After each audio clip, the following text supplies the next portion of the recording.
Having a perfect, beautiful Thanksgiving dinner does not have to be super stressful. Today, we're going to show you how to do the Thanksgiving turkey in advance and save your sanity. Hi, everybody. Welcome back to Two Peas in the Kitchen. Today, we are going to demystify one of the things that a lot of people, home cooks, think is one of the most challenging and stressful things to make, the Thanksgiving turkey. This is actually a little bit of a smaller turkey than we are going to actually use for Thanksgiving, but we're going to use this to talk about and to teach you how to do a foolproof Thanksgiving turkey that we actually do the day before Thanksgiving. Takes all the stress out of doing your Thanksgiving dinner, and we're going to tell you exactly how to make it work perfectly every single time. Okay, so the first thing that we're going to do is we're going to talk about how to roast the turkey, and this process for us actually starts the day before we want to cook it. We love Alton Brown's recipe for doing a Thanksgiving turkey. He has an article that was in Bon Appetit probably 15 years ago. We call it the Turkey Bible. And we follow his method of brining the turkey and roasting it pretty much to the T every single time. And so I'm going to describe that to you and try to make it really easy and take some of the fear and stress out of roasting a turkey. We always brine our turkey. It makes a huge difference in the juiciness and in the flavor of the turkey. This turkey has already been brined, and what that means is that you're going to take your turkey and you're going to soak it in a salt bath. You can buy brining crystals or brining salts at Whole Foods or at the grocery store. They have all different herbs and spices in them, or you can just make your own brine with water, boiling water, and kosher salt. Make it very salty, and you soak the turkey in that for about 12 to 15 hours the day before you're ready to roast it. We have already done that with this turkey, and we've taken it out of the brine and we've patted it dry so that it's ready to proceed now with what we're going to do to roast it today, which is going to be actually the day before Thanksgiving, because we're going to get this all done so that you won't have to worry about it that day. Okay, so here we have our turkey that's been patted dry. One of the things that's very important about the Thanksgiving turkey is you never, ever, ever, ever put stuffing inside of the turkey. And the reason why is because that makes it very difficult to have the turkey cook at a uniform temperature, and it's going to take so long to cook the turkey with all of that extra density inside of it that your turkey's never going to be done. So what we do instead with our turkey is we like to put what we call aromatics inside of the turkey. And this can really be lots of different things. For us, we have a shallot, some lemon, and some apple. And we're going to stick that right inside of the cavity of the turkey. And then we have some beautiful fresh herbs that came from Rafi's garden, which we're also going to put inside of there. So I'm just going to use my bare hands. If you get grossed out about touching your turkey with the things that we're going to be having to do here, you can always put gloves on your hands, but it doesn't bother me. Many turkeys come with the neck and the giblets in a little pack inside of the turkey, so you always want to check inside of the turkey to make sure that that is not inside of there. We're not going to be using that. So mine is all clean inside. I checked that out before I was going to brine it. So we're going to open up the legs here and just very gently place the aromatics inside of the cavity. So for the same reason that we do not use stuffing inside of the turkey, you do not want to stuff any aromatics inside of the turkey too densely because it will impact the turkey's ability to cook uniformly. So aromatics means that not only is this going to add flavor to our turkey, these lemon and the apple and the shallot, but it also is going to smell absolutely amazing, which means that your house the day before Thanksgiving and into the following day is going to have a really great aroma from the cooking turkey. So I've put the apple, the shallot, and the lemon inside, and now I'm going to take these beautiful herbs. I've got some fresh parsley, which I'm just going to shove in there, and this is fresh thyme, which really smells amazing. And so I'm going to break this apart a little bit here, and I'm going to shove that in. And with the thyme, it's nice to have a little bit of it coming out. The other thing that's nice about using these fresh herbs is that ultimately we are going to use the drippings from the turkey when we make our make-ahead gravy, which we're gonna do another little video about that. So these fresh herbs, particularly this thyme, is going to be absolutely delicious. The pieces of it will roast with the turkey. It will get into the drippings in the bottom of the roasting pan, and then we will have that nice flavor in our gravy. At this point, before I go ahead with the rest of this recipe, I want to make sure that everybody goes ahead and preheats their oven to 500 degrees because that's going to take a little while to get that hot. 500 degrees, you might be wondering, how could we cook a turkey at 500 degrees?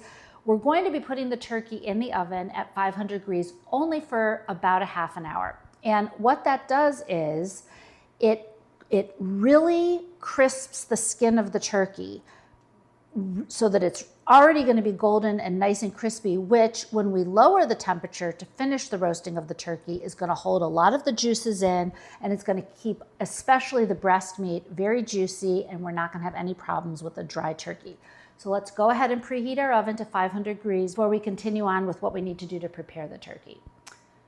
So now the last step here of getting our turkey ready to go is, Alton Brown calls this the massaging the turkey step. So I have here about a quarter of a stick of butter, and it's at room temperature. You can see it's nice and very smooth and easy to spread. And I'm just going to use my bare hand, and I am literally going to take this butter and I'm going to massage it into the skin of the turkey. And this is going to help the turkey skin get very beautiful and crispy when it goes into the oven at that 500 degrees, which I was just describing. Okay, so you can see that I have massaged our turkey here really well with the butter. It's really coated, and it looks like it's too much butter, but it's not, for two reasons. First of all, like I said, this is going to make the turkey skin really beautiful and crispy. When it comes out, you aren't going to believe how beautiful it looks. But also, this butter gets into the drippings in the bottom of our pan. And remember, those drippings are going to become part of our gravy, and that is going to be extra delicious. One of the things that's very important to remember is because the turkey has been brined, our process of soaking it in the salty brine, you do not want to put any salt on your turkey at all, because that will make the drippings way too salty, and it'll be very, very hard for you to make gravy out of the drippings. Okay, now we have our turkey all massaged. My hands are covered in butter, but I'm just going to keep on going.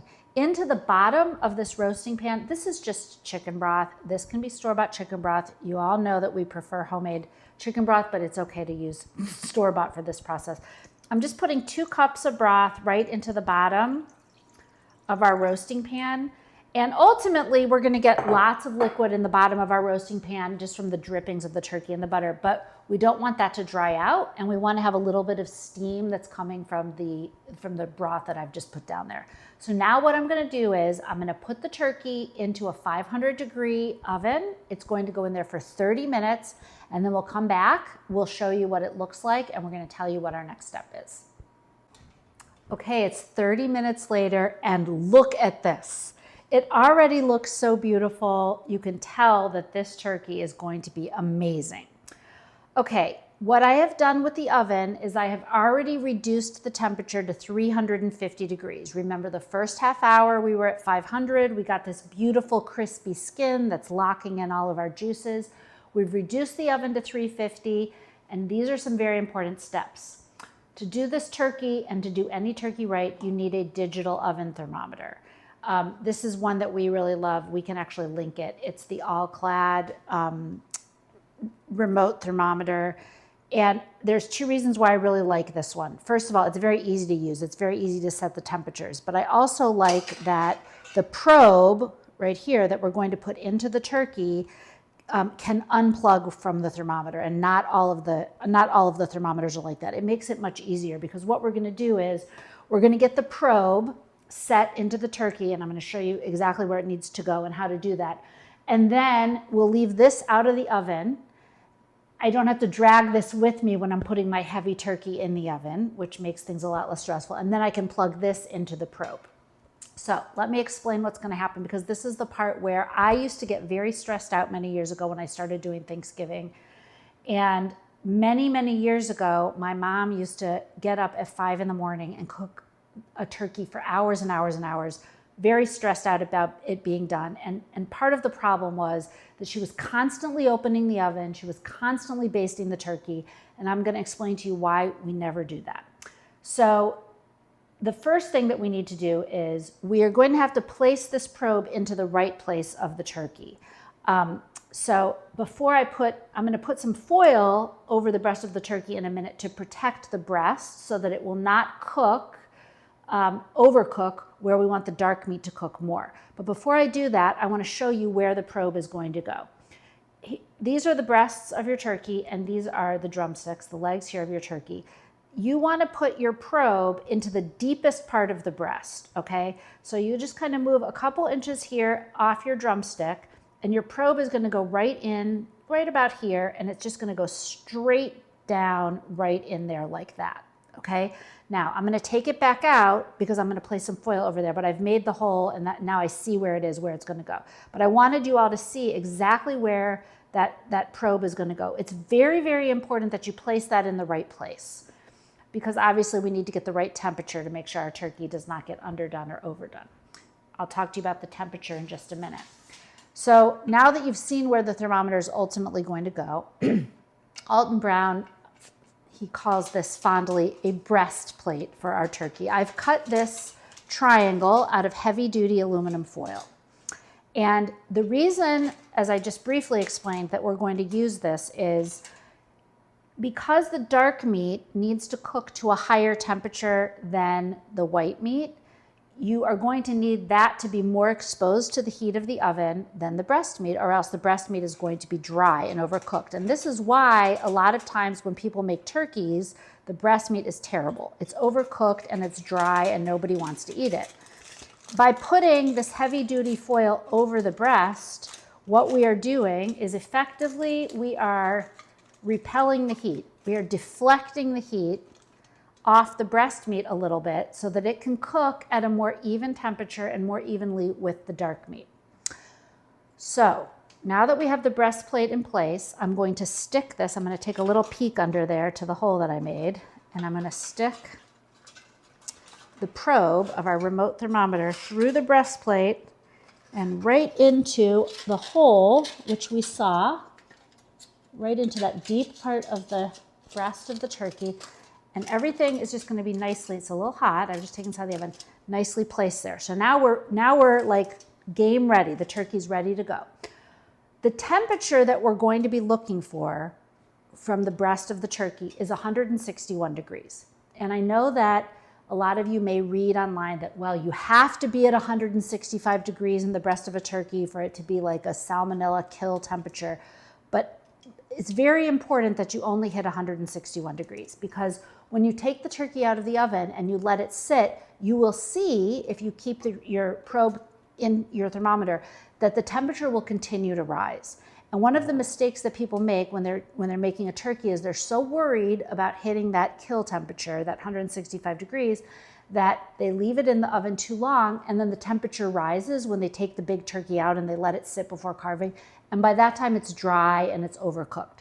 So the temperature to the finish line for us is 161 degrees of this probe deep in the breast of our turkey. I'm going to set that temperature on this as soon as I get the turkey in the oven, and then I'll plug my probe in. So now I'm going to go ahead, I'm going to put this into the oven.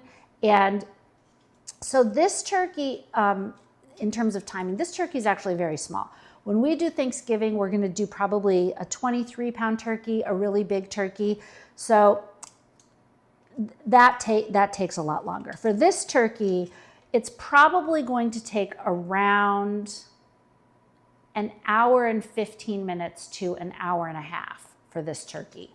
But you'll be able to watch it with your temperature. That obviously really depends upon like how your oven cooks, the size of your turkey, how much breast meat is in your turkey compared to how much dark meat is in your turkey. And a lot of those things are very hard to predict. So we're shooting for about an hour and 15 minutes to an hour and a half. I think this turkey will be done. Remember, it's already gone in there for a long time at that very high temperature. So I'm going to go ahead and put this in. We're going to plug in the thermometer and we will come back to you as soon as our turkey is ready. Here that I've All right, you can see here I've gone ahead. I have set our digital thermometer. Our end temperature is blinking right there. It's going to be 161 degrees. We're already at 92.6 and going up because of the 30 minutes we did at 500 degrees. So I'm going to go ahead, set the temperature and set this to the side, and we'll be back with you as soon as it's ready.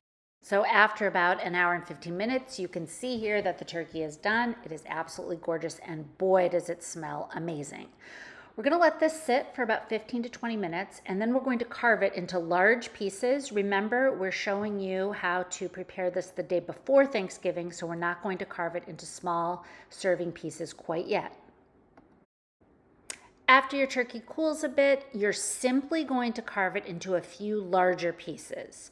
You should remove the wings and the drumsticks and keep them whole. And then you're just going to cut the entire section of each breast, all of the meat off into large chunks. And you're going to put those large pieces into a baking dish or a container where you can store it until tomorrow, where we are going to be able to reheat it for Thanksgiving.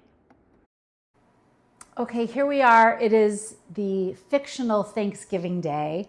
And as we talked about, I already have carved the large pieces of the turkey off the carcass. I did that yesterday when it cooled down a bit and I roasted it. And you can see none of these are carved all the way. So like I have these large pieces of the breast and these large pieces of the drumstick. And after I reheat this, then I will carve those the way that I would normally on Thanksgiving with the breast and the dark meat. But we're ready to now reheat our turkey. And it's very important that you don't do it on too high of a temperature. We want to be gentle with our turkey, so make sure it stays juicy. We're going to reheat it at 325 degrees.